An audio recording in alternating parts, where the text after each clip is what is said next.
Welcome to the Daily Gardener, and thank you for listening.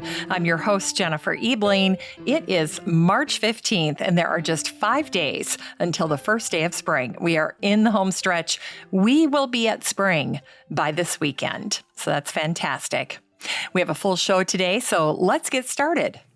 Today we celebrate a man who introduced Europe to the piggyback plant, and it's now a popular houseplant. And we'll also learn about the man who was an early evangelist for gardening and also for working with Mother Nature.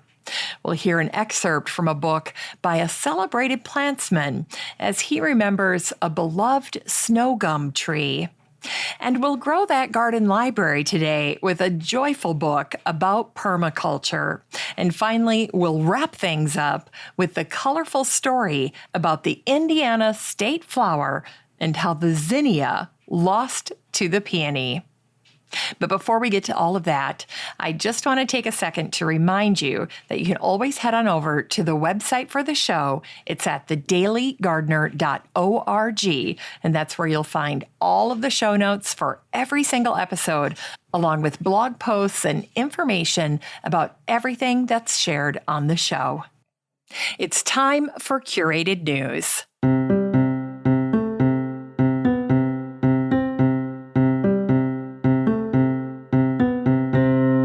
Today's curated news comes from Story Publishing, and this post was written by the Xerxes Society, and the title is Designing a Pollinator Habitat: 4 Things to Consider.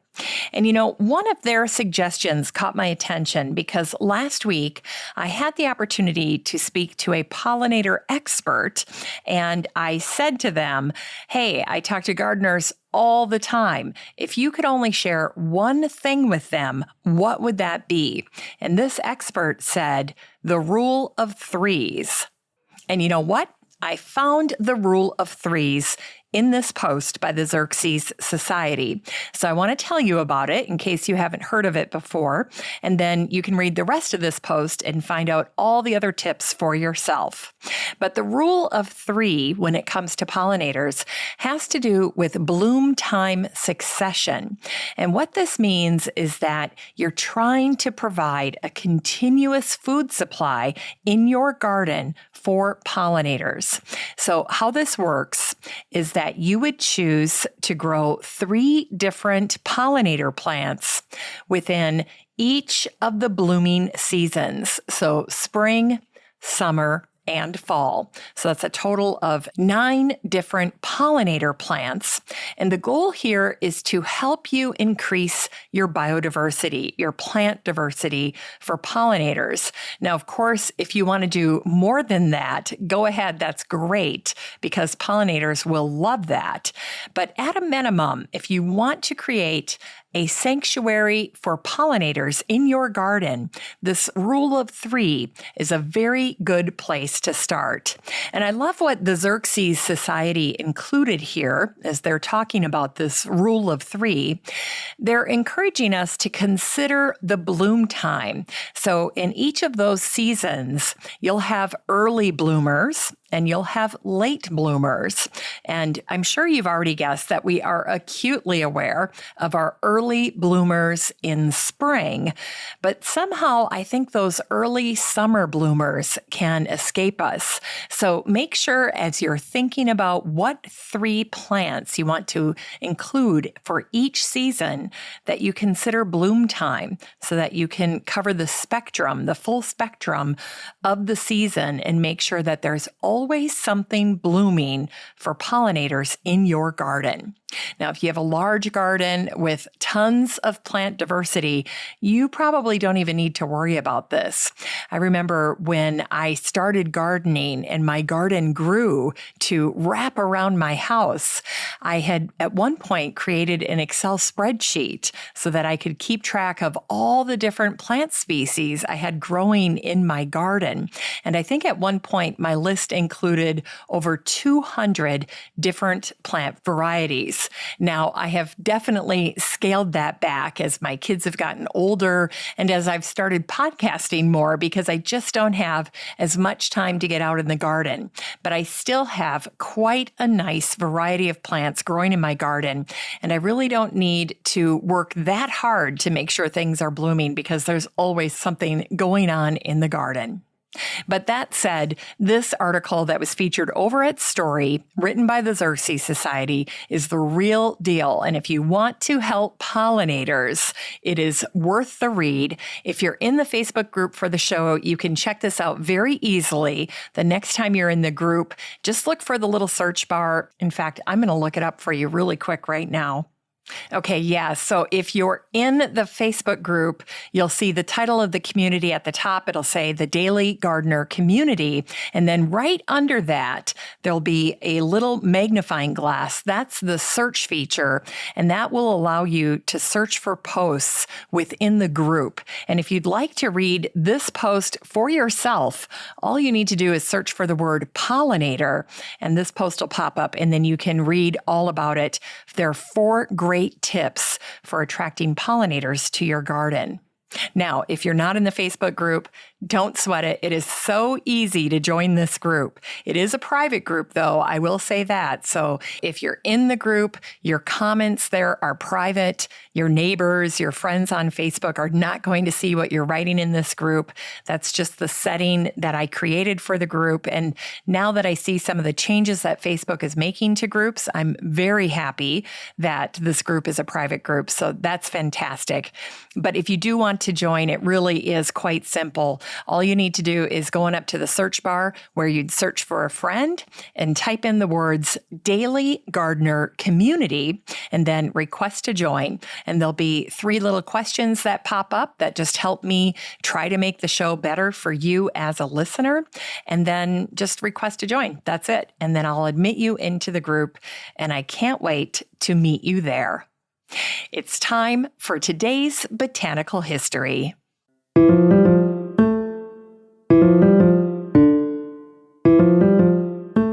Here's today's Botanical History for March 15th. Today is the birthday of the Scottish surgeon, botanist, and naturalist Archibald Menzies, who was born on this day, March 15th, in 1754. Now, there's a famous story about Archibald that goes something like this. One time, Joseph Banks sent Archibald on an expedition, and at some point, he ended up dining with the leadership of the country of Chile. Now, during the meal, Archibald was served nuts from the Chilean pine tree, and these nuts were featured as part of an elaborate dessert for this grand meal that Archibald had enjoyed. Now, Archibald is sitting there, and he begins to eat some of these nuts, but then his inner botanist takes over, and he realizes that these nuts are actually large seeds. And so he does what any good botanist would do. He pocketed 5 of the nuts, and then on his way back to England on the ship, Archibald planted the 5 seeds and started growing the Chilean pine tree right there on the ship. And guess what? He ended up growing them successfully. Now, once these trees started growing in England, they became blessed with a new common name. People started calling them the monkey puzzle tree because someone remarked that even a monkey would not be able to climb the Chilean pine tree. And as a result of this, Archibald became known as the Monkey Puzzle Man. Now, today, sadly, monkey puzzle trees are considered endangered, but like Archibald, gardeners still attempt to grow these curious trees from seed. And you're very lucky if you can find those seeds online. Now, another plant that Archibald discovered that I wanted to share with you today is called the Piggyback Plant. And this is a popular houseplant And its botanical name is Tolmia Menzei, in honor of Archibald Menzies. Now, you may be wondering, how did it get the common name, the piggyback plant, which I think is an adorable name? Well, it has to do with the way this plant grows. It turns out that piggyback plants develop buds at the base of each leaf where it meets the stalk, and then the new plants basically piggyback off of the parent leaf, and that forces the stem to kind of drop down under the weight of that new plant, and then it will touch the ground, and the new baby piggyback plant can take off from there. Now, because of its growing habit, piggyback plants are perfect for hanging baskets. And they really do make an excellent houseplant because they like indirect light and partial shade. Now, I noticed online that the piggyback plant is often compared to the strawberry begonia because they both have attractive foliage and they are super easy to propagate, which makes them a double win in my book. Anyway, happy heavenly birthday to Archibald Menzies, and thank you for the monkey puzzle tree and the piggyback plant. And today is the birthday of the American horticulturist and botanist who co-founded the American Society for Horticultural Science, Liberty Hyde Bailey, who was born on this day, March 15th, in 1858.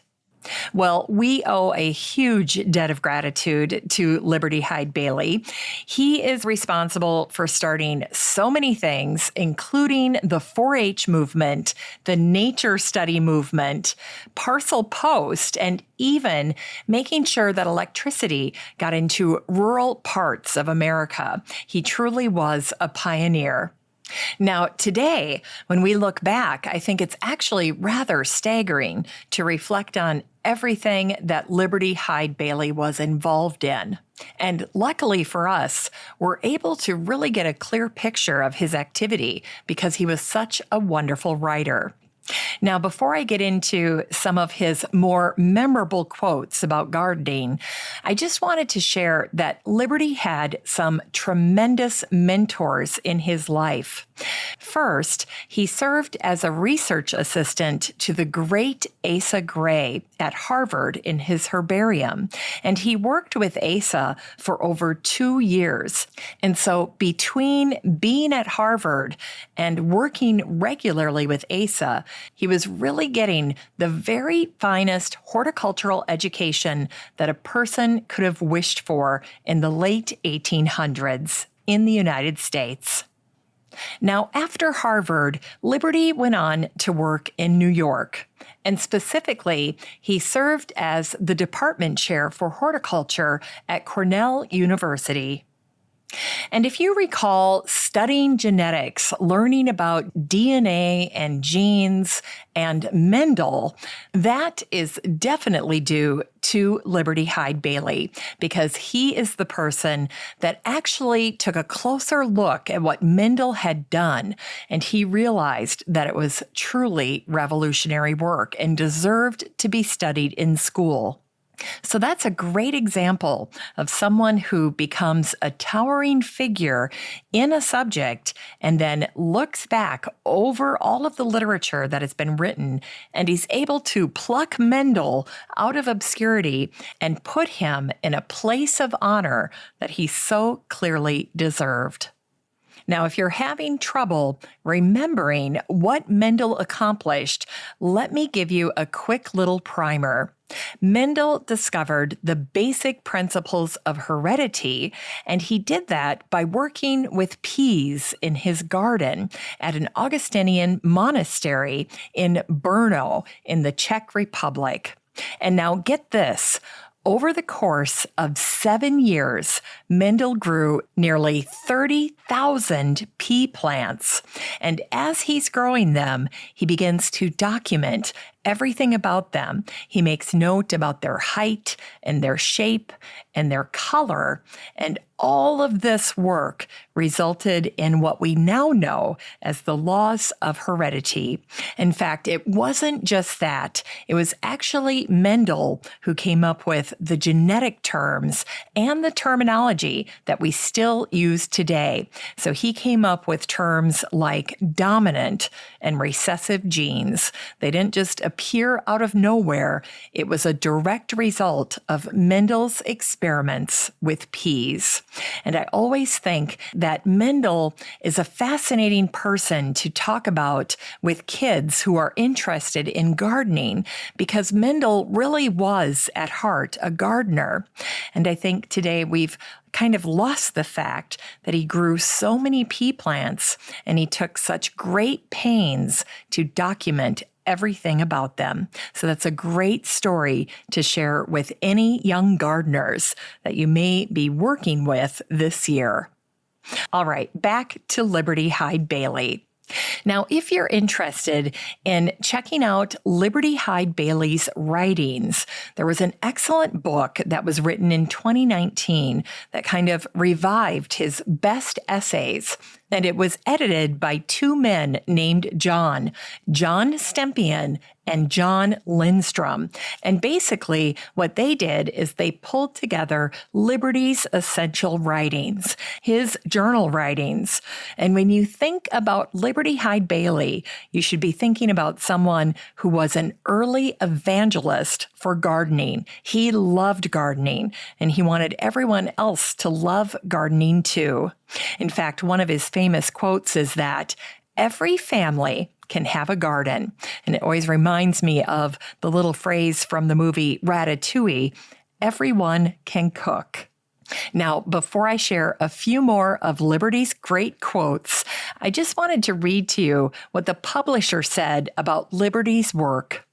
They wrote this: Liberty Hyde Bailey built a reputation as the father of modern horticulture and an evangelist for what he called the garden sentiment, the desire to raise plants from the good earth for the sheer joy of it and for the love of the plants themselves. So now let me share with you a few of these truly wonderful quotes, these garden gems that Liberty wrote. He said, "If a person cannot love a plant after he has pruned it, then he has either done a poor job or is devoid of emotion." Very true. And here's one of my favorites. He writes, "The man who worries morning and night about the dandelions in the lawn will find great relief in loving dandelions." When I hear that quote, it reminds me of my relationship with Creeping Charlie, because a few summers ago, it was driving me crazy. And then I found a way to change my mindset around it, kind of like the way I ended up making peace with the rabbits in my garden.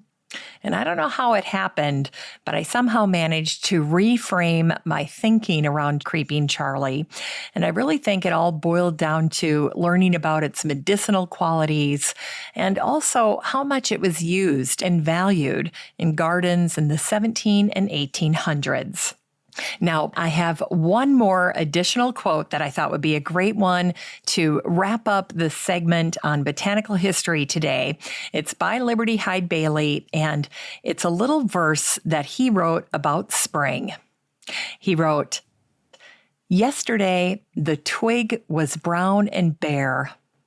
Today, the glint of green is there.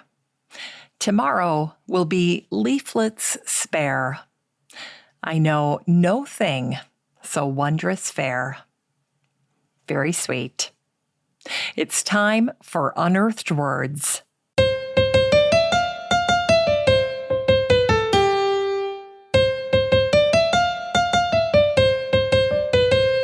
Today's Unearthed Words come from Roy Lancaster from his wonderful book called My Life with Plants.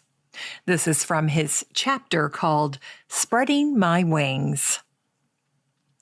One of my favorite trees in the Hillier Gardens, and also popular with visitors, especially children, was the snow gum from the Australian Alps of New South Wales.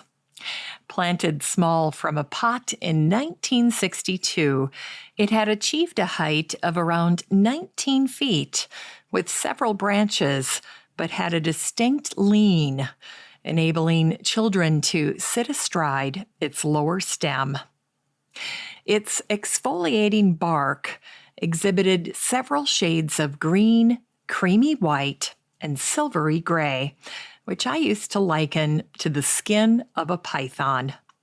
It was also solid and cool to the cheek, especially so on a hot summer's day.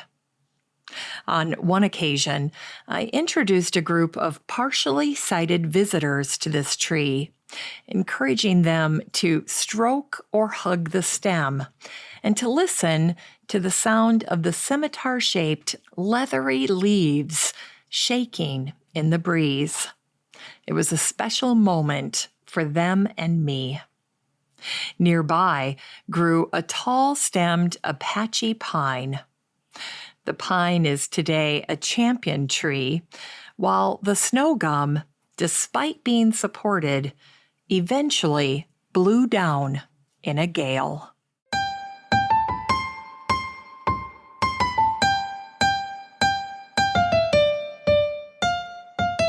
It's time to grow that garden library with today's book, Gaia's Garden by Toby Hemenway. This book came out in 2009. It is a garden classic, and the subtitle is A Guide to Home-Scale Permaculture, and this is the second edition. Now, this book is one of my favorites. It truly is a garden classic. I think it belongs in every gardener's home library.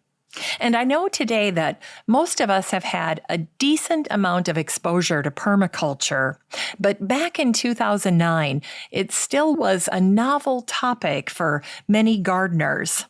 Now, the principle that is underlying every page of Gaia's Garden is this: working with nature and not against her results in more beautiful, abundant, and forgiving gardens. Now, one of the things that I appreciate most about Toby's book is I remember thinking the first time I read it that Toby is a joyful gardener, and this comes through on every page. And that's why this book still remains a book that I recommend to beginning gardeners as well as established gardeners looking to refine and hone their gardening skills. What you learn in Gaia's Garden is everything you need to know to create a beautiful backyard ecosystem. And if you started gardening in 2020 during the pandemic and you'd like to know more about permaculture, Toby's book is a must-have. And I just have to share that one of my favorite garden experts, Robert Couric, said this about Toby's book. Permaculture gardens are no longer a thing of the future. They are here to stay and flourish. Gaia's Garden is enlightening and required reading for all people who desire to make their home landscape healthy, sustainable, and healing. And that perfectly encapsulates Toby's book. This book is 313 pages of a garden classic introducing best practices in gardening, working with Mother Nature to strengthen and sustain ecosystems in your own backyard. You can get a copy of Gaia's Garden by Toby Hemenway and support the show using the link in today's show notes for around $17.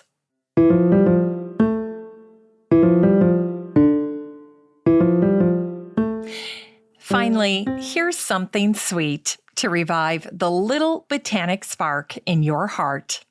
It was on this day, March 15th, in 1957, that the peony became Indiana's fourth state flower. Now, the story of how the peony became selected as the state flower of Indiana is actually rather quite interesting. Apparently, the fine people of Indiana had initially considered the zinnia, but when that was struck down, they started talking about the bloom of the redbud. But then suddenly that caused a stir because people could not decide whether the redbud was a flower or a tree or a shrub. And that is when a young, distinguished member of the legislature in Indiana named Lawrence Baker, who happened to be a peony grower, suggested the peony. And that is how the peony ended up on the ballot.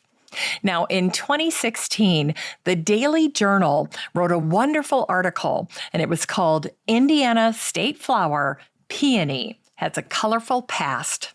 And I thought you would get a kick out of it. Here's what it said. The Indiana legislature has adjourned for another year. It was a turbulent session, but at least the lawmakers did not have to grapple with the thorny issue of the state flower. It was March of 1957 that Governor Handley signed a bill which designated the peony as the official state flower of Indiana. The act surprised a lot of Hoosiers. Suddenly uprooted was the reigning state flower, the zinnia.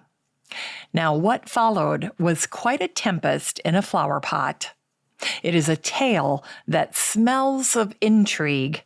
And the garden editor of the Indianapolis Star blamed the flower switch on a, quote, small cult of zinnia haters.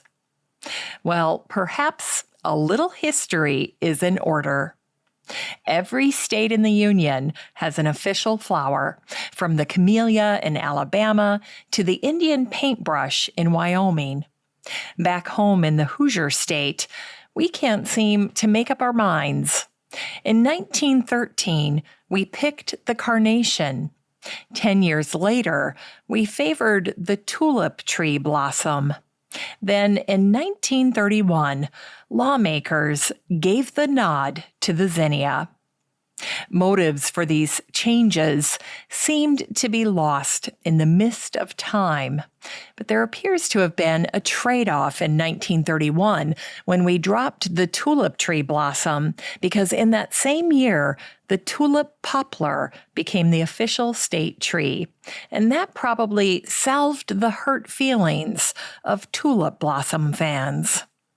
Now, zinnia lovers were caught off guard when the flower switch came in 1957. The director of the Farm Bureau Pet and Hobby Clubs protested, "We have 650 clubs with about 10,000 members, and one of our projects for years has been to provide the children with zinnia seeds to grow. Imagine the children growing peonies." And officials at the Indiana National Bank had already ordered huge amounts of zinnia seeds to be given out at the Indianapolis Home Show that year. They could not cancel the order, so they carried on. Now, if you're a zinnia lover, you'll be happy to know that Indiana's zinnia fans did not go down without a fight, and they began a letter-writing campaign to newspapers all around the state. In fact, a woman named Meredith Haskett felt compelled to wax poetic about the switch. She wrote, "Somehow the men seem quite impelled the zinnia to discard as Indiana's flower, and I think they should be barred from making further boo-boos. I'd fire them all, perhaps. If I could have my say, I'd probably call them saps for spending time and money to make the peony queen. She lasts a day or two in the spring. That's all. No more she's seen." Indiana is a proud state, colorful and strong, and sturdy as a zinnia. Somebody's done her wrong. Thanks for listening to The Daily Gardener. And remember, for a happy, healthy life, garden every day. Hey, thanks for spending part of your day with The Daily Gardener. If you want to read even more botanical brevities, just head on over to thedailygardener.org. That's where you can find all the stories, biographies, and books that I share on the show. And while you're there, be sure to sign up for my free Friday newsletter. It has lots of goodies in it, and I try to make the newsletter like you're getting a marvelous letter from a garden friend. You can always find The Daily Gardener on all your favorite social media. You can follow the show on Twitter, and you have a standing invitation to join the free Facebook group for listeners of the show. Just search for Daily Gardener Community the next time you're on Facebook and request to join. Last but not least, you can easily share your gardener greetings or book submissions by emailing me at jennifer@thedailygardener.org. The Daily Gardener is produced in lovely Maple Grove in Wyoming, Minnesota, with the help of Paige Mance, Brooke Bierbaum, and Eric Begay. I'm your host, Jennifer Ebling, and as always, have a great day in the garden, and we'll see you tomorrow.